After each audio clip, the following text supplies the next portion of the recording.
Bonjour à tous et bienvenue sur Savoir Média et Savoir FM 91.7 depuis la zone universitaire de Kabbalah.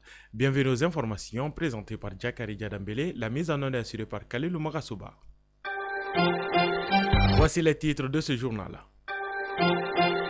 L'aménagement a organisé une réunion de coordination avec les partenaires techniques dans le cadre du projet de renforcement de la coopération avec les forces de défense et de sécurité maliennes ce mardi 31 janvier 2023. Le Premier ministre Choguel Koukala Maïga a invité Moussa Faki Mahamat, le président de la Commission de l'Union africaine, de se départir des sanctions contre le Mali.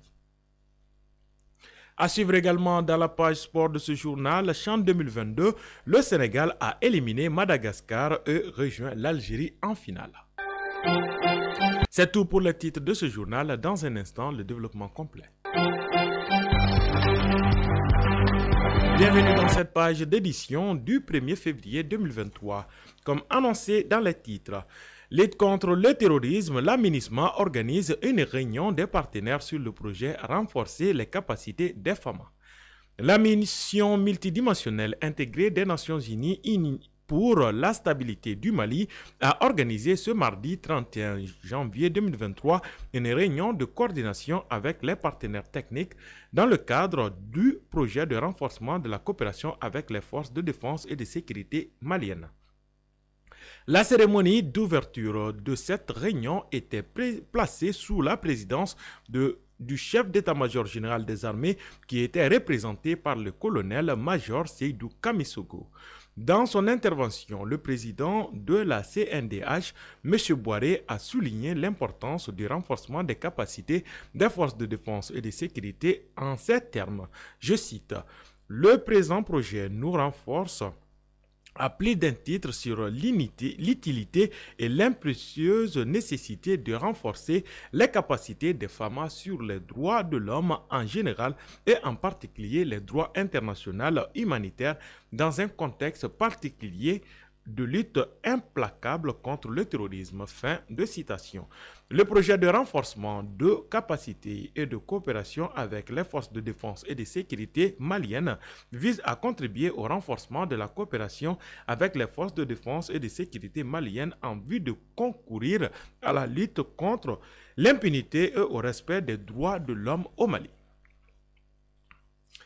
Fusion programmée du MNLA, du MA et du HQA le mercredi prochain, qui tente de reproduire le scénario de 2012.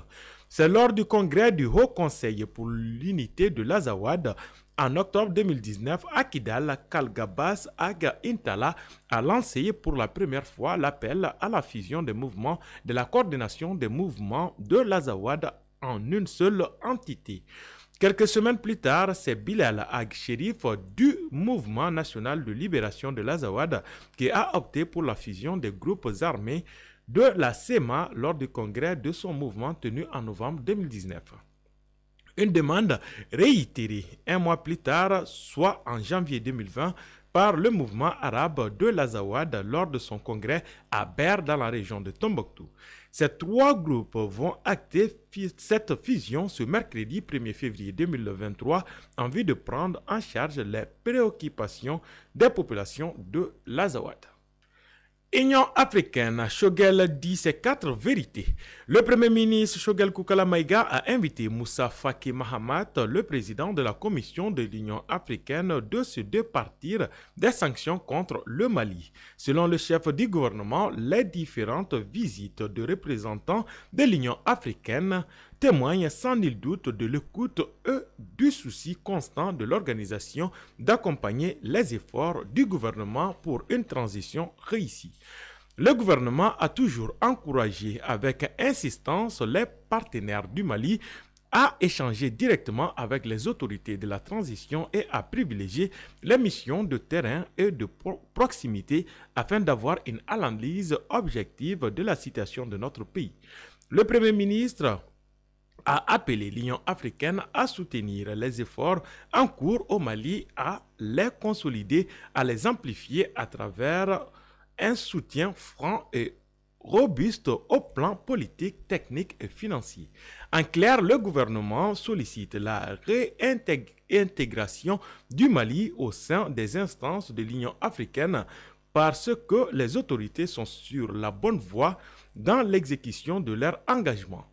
Il le demande aussi parce que l'expérience l'a démontré partout dans le monde que les sanctions sont inopérantes, pour ne pas dire inefficaces et contre-productives. Flambée des prix au Mali. Les consommateurs sont troublés.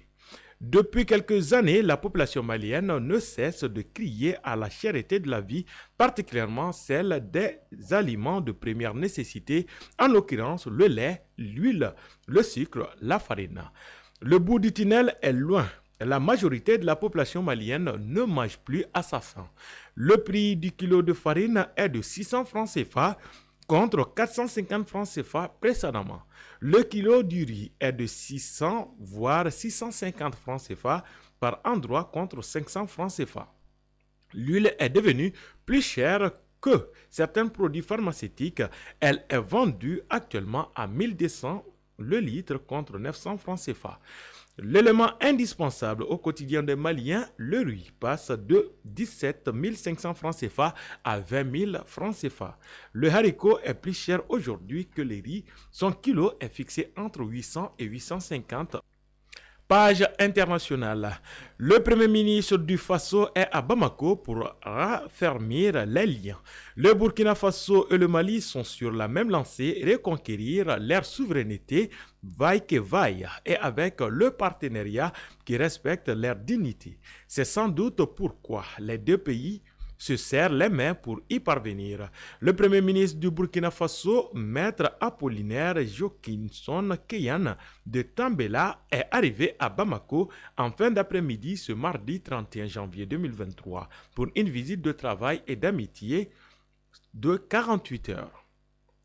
Preuve éloquente du rapprochement des deux pays à sa descente d'avion, le chef du gouvernement burkinabé a été accueilli par son homologue malien, Dr Choguel Koukala Maïga, à l'aéroport international président Modibo Keïta de Sénou.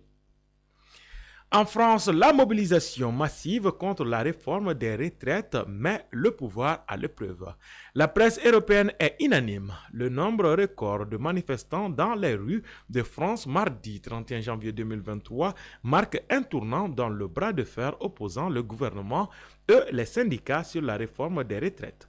La rue est en train de mettre le pouvoir à l'épreuve, estime notamment Le Soir. Avec 5000 manifestants dans la capitale ce mardi 31 janvier 2023, soit 100 000 de plus qu'il y a 10 jours et plus de 1,27 million de personnes dans toute la France, selon le ministère de l'Intérieur. Difficile pour l'exécutif de ne pas admettre que les opposants à la réforme marquent un point, ajoute le quotidien belge. Page sport. CHAN 2022, le Sénégal a éliminé Madagascar et rejoint l'Algérie en finale. Une affiche qui rappelle la finale de la Coupe d'Afrique des Nations 2019. En effet, les lions locaux du Sénégal défieront les Fennecs d'Algérie en Alger en finale du championnat d'Afrique des Nations 2022. Les hommes de Pépé Thiam ont pris le meilleur sur Madagascar grâce à Papa Hamadou Diallo, auteur de l'unique but du match 1-0. La finale aura lieu le samedi 4 février 2023 à 19 h au stade Nelson Mandela. La météo avant de boucler ce journal, il fait actuellement 36 degrés Celsius. Le maximum attendu pour le reste de la journée est de 18 degrés. Le soleil se couchera sur Bamako et ses environs à 18h33.